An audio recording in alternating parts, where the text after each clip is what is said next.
যে ভারত কি বলেছে একটু পড়ে দেখি, শুনাই স্যার। জি, আপনি যদি একটু দেখেন, এবার বাংলাদেশ থেকে স্থলপথে 9 ধরনের পণ্য আমদানিতে ভারতের নিষেধাজ্ঞা নতুন করে। এবার বাংলাদেশ থেকে স্থলপথ দিয়ে 9 ধরনের পণ্য আমদানিতে নিষেধাজ্ঞা দিয়েছে ভারত। শুক্রবার ভারতের বৈদেশিক বাণিজ্য অধিদপ্তরের এক বিজ্ঞপ্তিতে এই নিষেধাজ্ঞার কথা জানানো হয়েছে। তবে বাংলাদেশ থেকে এইসব পণ্য আমদানির ক্ষেত্রে সমুদ্র বন্দর সমুদ্রপথে একটি পথ খোলা রেখেছে ভারত। বিজ্ঞপ্তি অনুযায়ী সমুদ্রপথে মুম্বাইয়ের নাসোভা সেবা বন্দর দিয়ে এইসব বাংলাদেশি পণ্য ভারত যেতে পারবে।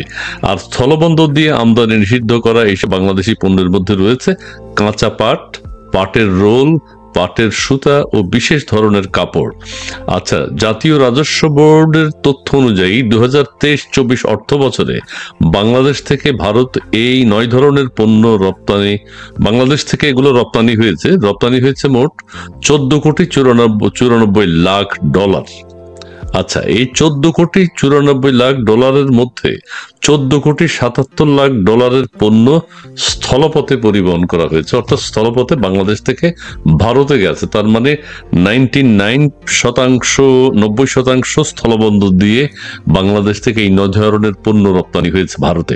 তাই সেই ক্ষেত্রে আপনার কাছে এখন ইতিমধ্যে আমাদের অনেক দর্শক যুক্ত হয়ে গেছেন আপনারা আমাদের সাথে। সাধুবাদ, আপনাদের সবাইকে ধন্যবাদ। আপনারা লাইভটি একটু শেয়ার করে দিবেন। ভারতের একটা বাণিজ্য নিষেধাজ্ঞা আছে, সেটি নিয়ে কলিমুল্লাহ স্যারের শরণাপন্ন হয়েছি এবং কিছু কথা তার কাছ থেকে এখন আমরা জানতে চাইব।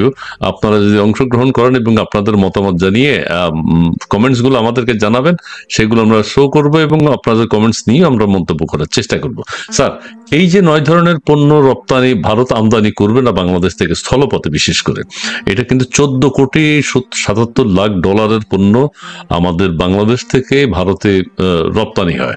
সেই ক্ষেত্রে বাংলাদেশের ব্যবসা বাণিজ্যের ক্ষেত্রে কোনো নেতিবাচক প্রভাব পড়বে কিনা, অথবা আরেকটা বলবেন একটু, ভারতের সাথে বাংলাদেশের এই যে ধারাবাহিক এই 3 দফায় নানান ধরনের নিষেধাজ্ঞা দেওয়া হয়েছে, এই নিষেধাজ্ঞার প্রেক্ষিতে আপনি কি মনে করেন বাংলাদেশের সাথে ভারতের সম্পর্ক কেমন যাচ্ছে? দুটো বিষয়। ধন্যবাদ। দেখুন, আমরা ভারত নিয়ে একটু গবেষণা করি, খোঁজখবর রাখবার চেষ্টা করি। সেই কারণে আপনার কেউ কেউ আমাদেরকে ভারতের এজেন্ট, তারপরে রয়ের প্রতিনিধি, এইরকম নানান ভাবে ট্রল করবার চেষ্টা করেন, which is really unfortunate। এখন ধরুন, বাংলাদেশের চারদিকে ভারত, সামান্য একটু অংশ মিয়ানমার। কারণ দক্ষিণে আমরা যে সমুদ্র বিজয়ের কথা বলি, সেটাও কিন্তু ত্রিভুজের মতো একটা জায়গায় গিয়ে শেষ হয়ে গেছে। ফলে ভারত মহাসাগর এরকম কিছু ভারতের, তারপর আন্তর্জাতিক সমুদ্র সীমা, তারপর Indian territory, Andaman Nicobar island, ভারতের সেন্ট্রাল গভর্নমেন্ট শাসিত অঞ্চল। তো ফলে আপনি যাবেন ভারত চতুর্দিকে, এটা হচ্ছে রিয়ালিটি। এই রিয়ালিটিকে আমরা ভুলে যাই এবং আমরা ধরে নেই আমরা যা খুশি তাই বলবো, যা ইচ্ছা তাই করব। আর চৈতন্যদেব এখনো জীবিত আছেন, ভারতে পক্ষ থেকে এই গান গেয়ে যাবেন, মেরেছিস কলসি কানা তাই বলে কি প্রেম দেব না। এখন বুঝতে হবে যে বিজেপি সরকার, এরা তো শ্রী চৈতন্যদেবে বিশ্বাসী নন, মানে প্রেম এবং ভালোবাসার বিপণনের দায়িত্ব তারা নেননি। ফলে ঢিলটি মারলে পাটকেলটি খেতে হবে, এবং তাই হচ্ছে। ক্রমে ক্রমে কিন্তু আমাদের প্রতি প্রদত্ত সুযোগ সুবিধাগুলো কমে আসছে।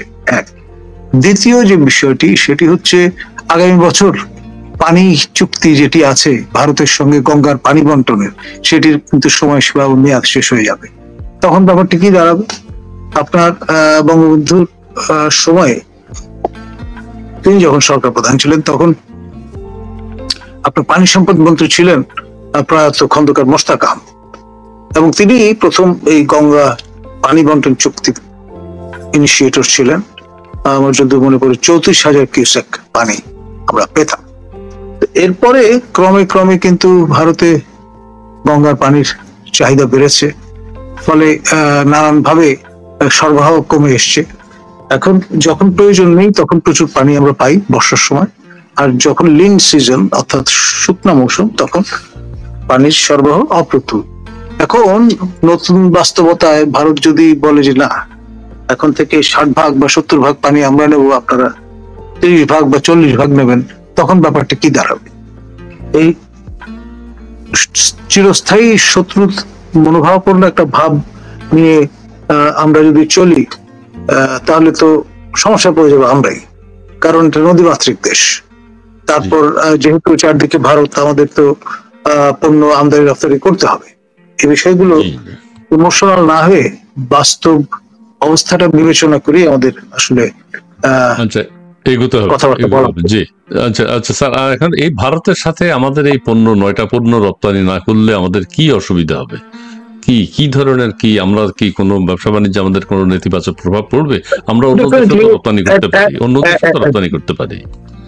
ডেফিনেটলি পারি, কিন্তু অন্য দেশ তো আমার পাশে নেই, অতিক্রম করে যেতে হবে। যেমন ইসরায়েলের পাশে ইরান নেই, ইরানে যেতে হলে ইসরায়েলকে জর্ডান এবং ইরাক অতিক্রম করে যেতে হচ্ছে। তেলের খরচ বাড়ছে, আক্রমণ করার খরচও বাড়ছে। আচ্ছা আচ্ছা আচ্ছা আচ্ছা, ও জিওগ্রাফিক কনগ্রুইটি ম্যাটার করে। জি জি, তার মানে এখন সেগুলোর খরচ পড়ে যাবে যদি দিন দিন বাংলাদেশ থেকে তারা নিতে কিন্তু চায়। দে আর টাইটেনিং দেয়ার বেল্ট।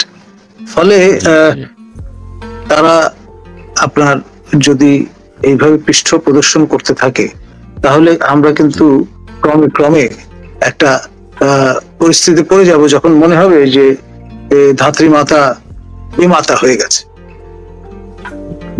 আচ্ছা, আমরা সেটা চাই না আসলে। সৌহার্দ্যপূর্ণ মনোভাব আমাদের পররাষ্ট্রনীতি যেটি রয়েছে, যে সবার সাথে বন্ধুত্ব, কারোর সাথে বৈরিতা নয়, এই ধরনের একটা কথা আমাদের আছে। বঙ্গবন্ধুর আমলে সৃজিত পলিসি, সেটি আমরা কতটুকু পাস করতে সক্ষম হচ্ছি? জি, এটা যদি অব্যাহত রাখি তাহলে হ্যাঁ হ্যাঁ, আপনি যেটা বললেন স্যার, যেটা ঠিক আছে। তবে এতে করে 9টা পণ্য রপ্তানি না করলে আমাদের ব্যবসা বাণিজ্যে কি প্রতিক্রিয়া হবে, সেটা বিজনেসম্যানরা হয়তো 2-1 দিনের মধ্যেই বলবেন। বলবেন যে স্থলপথে যদি রপ্তানি করতে না পারে, জলপথে মাত্র 1% রপ্তানি হয়, সেক্ষেত্রে একটা ইম্প্যাক্ট পড়বেই, আমরা যেটা মনে করি। আমি কিছু কমেন্টস নিতে পারি একটু স্যার? জি প্লিজ গো অ্যাহেড। জি, এখন এত বড় লিখেছেন, মাননীয় প্রধানমন্ত্রী আপনার নেতৃত্বে বাংলাদেশ আজ উন্নয়নের মহাসড়কে। আচ্ছা, মাননীয় প্রধানমন্ত্রী শেখ হাসিনার নিকট খোলা চিঠি। হ্যাঁ, কিন্তু পথে চলা কিছু গভীর ক্ষতের কথা আজ বলতে চাই। আপনি যখন বারবার বলে এসেছেন আওয়ামী লীগের মধ্যে জামাত শিবির ও রাজাকারপন্থী অনুপ্রবেশকারীরা ঢুকে পড়েছে, তখন আমরা যারা তৃণমূলের নিঃস্বার্থ কর্মী, আমরা বিষয়টি গুরুত্ব দিয়ে শুনেছি, কিন্তু দুঃখজনকভাবে আপনার এই সতর্কবার্তা অনেক এমপি, মন্ত্রী ও স্থানীয় প্রভাবশালীদের কানে পৌঁছায়নি, অথবা তারা ইচ্ছাকৃতভাবে এড়িয়ে গেছে। ধন্যবাদ, অনেক বড় লিখেছেন। আমি এটা পড়লাম না পড়লে আমি একটা ইয়ের মধ্যে থেকে যাব যে তৃণমূলের কথাবার্তা পড়া হয় না। তুহিন সর্দার, আসসালামু আলাইকুম ভাইজান, কেমন আছেন? জি ভালো আছি, অনেক ধন্যবাদ। স্যারও ভালো আছেন। এম এ বাবা, ধন্যবাদ। আমরা কি মুক্তি পাবো না? আচ্ছা, মুক্তি পাবো কি না এটা একটু বলবেন। লিটন মিয়া, ইসমাইল ভাই ও কলিমুল্লাহ স্যার, আসসালামু আলাইকুম, ধন্যবাদ আপনাকে। মোহাম্মদ তুহিন সর্দার, 5ই আগস্টে যারা মারা গেছে তারা যদি মুক্তিযোদ্ধা হয়, তাহলে মিথ্যা মামলায় যারা জেল খাটছে তারা কিভাবে প্রশ্নের উত্তর দেবেন?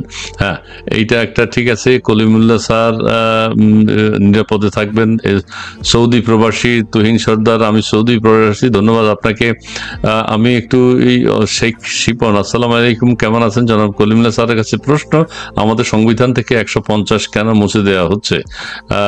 এই বিষয়ে একটু আপনার কাছ থেকে জানতে চাই। চেয়েছে 71-এর চেতনা যার ভিতরে নাই, সে কি একটি স্বাধীন দেশের কর্ণধার হয়? আজিমউদ্দিন, তিনি নিশ্চয়ই ডক্টর ইউনূস সাহেবকে বুঝিয়েছেন। আবুল খায়ের বতু, জয় বাংলা 150 অনুচ্ছেদটা কি? আমি স্যার অত আসলে এটা বুঝতে পারছি না, সংবিধানের নিশ্চয়ই।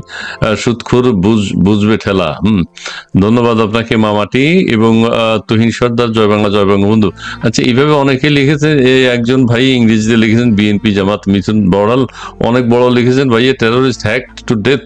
আচ্ছা, শহীদুল হাওলাদার, ধন্যবাদ। পুরোটা আপনার স্যার একটু আপনি দেখে নেন। আর হচ্ছে স্পেয়ার লাইফ, ইউনূস বাংলাদেশের জন্য না, ইউনূস তার বাহিনী মনে প্রাণে বাংলাদেশ বিরোধী। জি স্পেয়ার লাইফ, আপনাকে অনেক ধন্যবাদ। জয় বাংলা, জয় বঙ্গবন্ধু। মোহাম্মদ মান্নান, স্পেয়ার লাইফ, জয় বাংলা, জয় বঙ্গবন্ধু। ইসমাইল ভাই, মাজিদ সুমন, ইসমাইল ভাইকে অনেক ধন্যবাদ for arranging so many crucial discussion না। জি জি, অনেক ধন্যবাদ আপনাকে। ভালো লাগলো আবুল খায়ের বতু জি, ধন্যবাদ। অনেকে অনেক কথা বলছেন নিউজের। আচ্ছা স্যার, আমি দেখাতে থাকি, আপনি একটু বলবেন। এখন যে কথাটি বলতে চাই, আসলে দেশটায় এখন কি হচ্ছে, আজকে ওই যে বিজয় সরণির কি নাকি ভাঙা হচ্ছে, বিজয় স্বাধীনতার একটা কিছু ছিল ওখানে বঙ্গবন্ধুর পাশাপাশি, সেটি সম্পর্কে আপনি মানে স্বাধীনতার সার্বভৌমত্ব নাই, তাহলে এখন যারা আছেন তারা কোন দেশের রাজত্ব করছেন, একটু যদি আপনি একটু বলেন। 47 পরে আমরা কি পাকিস্তানেই আছি এখন? দেখুন, আসলে যা কিছু দেখতে নারী তা বাঁকা, জি এরকম একটা চেতনা থেকে এই কর্মকাণ্ডগুলো উৎসরিত হয়েছে। আপনি নতুন করে গ্রাফিতি এঁকে দিচ্ছেন সারা শহরে, রাস্তায়, এখানে ওখানে, কিন্তু আবার মুরাল ভেঙে এক ধরনের পিতৃ ঢেকুর তুলছেন, যেটা স্ববিরোধী একটি কাজ। এটি হতে পারে না। আমার মনে হয় they should come to their senses. তা না হলে ভবিষ্যতে দেখা যাবে যে গ্রাফিতি গুলো এঁকেছেন সেগুলি অন্যরা এসে মুছে দিচ্ছে, তখন আপনার মনে হবে যে রুচির দুর্ভিক্ষ তৈরি হয়েছে। তো সেই জন্য ভাবিয়া করিও কাজ করিয়া ভাবিও না, এই বিষয়ে আমাদের খেয়াল রাখতে হবে। জি জি জি। আর সেনাবাহিনীর এখানে কোনো ভূমিকা কি নেই স্যার? ওনার কি আছেন? সেনাবাহিনী কি বাংলাদেশে আছে? থাকলেও এই স্থাপনাটি নাকি সেনাবাহিনী কর্তৃক নির্মিত হয়েছিল তাদের দায়িত্বে, এবং তাদের সামনে তাদের মুরাল, তাদের বানানো জিনিসও ভেঙে ফেলা হচ্ছে। তার মানে ক্যান্টনমেন্টও তো যে কোনো মুহূর্তে আক্রমণের শিকার হতে পারে আমাদের ফুয়াদ সাহেবের নেতৃত্বে। কিছুই করবে না তো, কিছুই বলবে না। দেখুন, আমাদের গুণী টকশো শিল্পী, সিনিয়র সিটিজেন আসাফুদ্দৌলা, সাবেক সচিব, তিনি একবার বলেছিলেন যে ক্যান্টনমেন্ট, কনফাইনটা শুরু হয় কিন্তু বিজয় সরণি থেকে।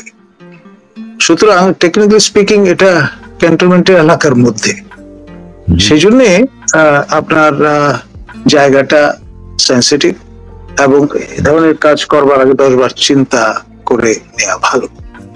আচ্ছা, যারা চিন্তা করছে ভাঙার এবং যারা নির্মাণ করছে না ভাঙার, তাদেরও কি চিন্তা থাকবে না প্রতিহত করার? দেখুন, ওই যে ঢিলটি মারলে পাটকেলটি আজ হোক কাল হোক খেতে হবে আপনাকে, সেটি তো খুব মঙ্গলজনক কাজ নয়। Wait and see. মানুষ দেখছে সারা বাংলাদেশে স্বাধীনতা মুক্তিযুদ্ধের সপক্ষের কিছু নেই, সাধারণ মানুষও নির্যাতিত হচ্ছে। আপনার আর কোনো শেষ বক্তব্য আছে কিনা? আমরা যে বিদেশি ভারতের বাণিজ্য নিষেধাজ্ঞা নিয়ে কথা বলছি, এর পাশাপাশি এই যে কেউ বলছেন সেনাবাহিনী এর সাথে জড়িত, একজন সেনা সদস্যেরও আমরা বক্তব্য ভাইরাল হতে দেখেছি। তিনি কোন স্কুল শিক্ষককে নিয়ে একটা কথা বলেছেন, আমার বিষয়টা শোনা হয়নি, কিন্তু বিভিন্ন জন আমাকে প্রশ্ন করছেন, কিন্তু আমি বলতে পারিনি। স্যার, আপনি কি জানেন কিনা একজন সেনা সদস্য স্কুলের কোন এক শিক্ষক কিংবা দেখুন, আপনার একজন অধ্যক্ষ, তার ওই আপনার সেলফোন একটু খতিয়ে দেখা হয়েছে যে তিনি কোন মানসিকতার মানুষ ইত্যাদি। তো যাই হোক, এটা কাইন্ড অফ ব্যালেন্সিং অ্যাক্ট, এমনটি আমরা 111-এর সময় দেখেছি। একদিকে মাননীয় সাবেক প্রধানমন্ত্রী খালেদা জিয়াকে আটক করা হয়েছিল, আবার অন্যদিকে মাননীয় সাবেক প্রধানমন্ত্রী শেখ হাসিনাকে আটক করা হয়েছিল। Kind of balance. তো সেই রকম মাইন্ডসেট থেকে করতে পারেন কাজটা, হু নোস। আচ্ছা আচ্ছা স্যার, আপনার আর কোনো বক্তব্য আছে কিনা? অনেক দর্শক আমি যেটি বলবো সেটি হচ্ছে যে আমাদের খুব একটা ক্রিটিক্যাল সময়ের মধ্য দিয়ে আমরা যাচ্ছি, এবং সেই কারণে আমাদেরকে সবাইকে নিজেদের কাজকর্ম সম্পর্কে পরিষ্কার ধারণা নিয়ে অগ্রসর হতে হবে। আপনার সচেতন থাকতে হবে, এবং কোন সরকারি প্রতিষ্ঠান যাতে আপনার ব্যবহৃত না হয় নির্যাতন এবং নিপীড়নের জন্যে, এবং কারো ক্ষমতার দৌরাত্ম্য দেখানোর বাহন হিসেবে যাতে ব্যবহৃত না, সেটা আমাদের খেয়াল রাখতে হবে। জি, অত্যন্ত গুরুত্বপূর্ণ কথা। আসলে আমরা স্বাধীন দেশের নাগরিক হিসেবে স্বাধীন সার্বভৌমভাবে যাতে বসবাস করতে পারি, এবং আমাদের জাতীয় সম্পদ যেগুলো সেগুলো যাতে আমরা রক্ষা করতে পারি, এবং পরস্পরের প্রতি প্রতিহিংসার যে কনসেপ্ট আমাদের ভিতরে ঢুকে আছে সেটা থেকে যেন আমরা বেরিয়ে আসতে পারি, এবং আমাদের প্রতিবেশী রাষ্ট্রগুলোর সাথে যাতে আমরা সমান, আমাদের যে সংবিধানে রয়েছে, আমাদের যে পররাষ্ট্রনীতি, সেটি যেন আমরা মান্য করতে পারি, সেটি যেন আমরা মেনে চলতে চলি যে কারোর সাথে বৈরিতা নয়, হ্যাঁ, সবার সাথে সমতা, কারোর সাথে বৈরিতা নয়, এই জিনিসটা আমাদের যদি মনে থাকে, আমার দ্বারা যাতে অন্যের কোনো ক্ষতি না হয়, এই চেতনাটা যদি আমাদের মধ্যে সবার মধ্যে জাগরুক থাকে, আমরা ভালো থাকতে পারবো। স্যার, তো আপনাকে অনেক ধন্যবাদ জানাচ্ছি। আমাদের যে ব্যবসা বাণিজ্যের উপর যে বাণিজ্য নিষেধাজ্ঞা এসছে, বাণিজ্যের সাথে যারা সংশ্লিষ্ট আছেন, আগামী 2-1 দিনের মধ্যে আমাদের কি ধরনের ক্ষতি হতে পারে অথবা আদৌ ক্ষতি হবে কিনা সেই বিষয়টি আমরা জানতে পারবো। ধন্যবাদ স্যার, আপনাকে অনেক ধন্যবাদ। প্রিয় দর্শক, আপনারাও যারা আমাদের সাথে যুক্ত হয়েছেন, আপনাদের সবাইকে অনেক অনেক ধন্যবাদ জানিয়ে আজকের মতো এখানে শেষ করছি। ধন্যবাদ, খুদা হাফেজ। ও স্যার, একটা কথা, আবার এই যে মালয়েশিয়াতে 36 জনকে জঙ্গি হিসেবে আটক করা হয়েছে বা এই ধরনের কোনো কিছু, এটা এটি একটা অনিউজ ডেভেলপমেন্ট। এখন ধরুন প্রবাসী যারা আছেন তাদের জন্য এটা খুব এম্বারাসমেন্ট হিসেবে কাজ করবে, এবং এটা সূত্র ধরে উইচ হান্টিং যদি অন্যান্য দেশে শুরু হয় তাহলে আলটিমেটলি ক্ষতি হবে দেশের ইমেজের। বাংলাদেশের ইমেজ নষ্ট হচ্ছে। আমাদের মাননীয় প্রধান উপদেষ্টা তো আগামী মাসে আগস্ট মাসে তিনি মালয়েশিয়া যাবেন। তো এই বিষয়টি স্যার, তাকে যদি কোনো প্রশ্নের সম্মুখীন হতে হয়, তিনি কি জবাব? It will be an embarrassment for him. Okay okay okay, অনেক ধন্যবাদ দর্শক মন্ডলী, আপনাদেরকে অনেক ধন্যবাদ জানিয়ে আজকের মতো এখানে শেষ করছি। আসসালামু আলাইকুম।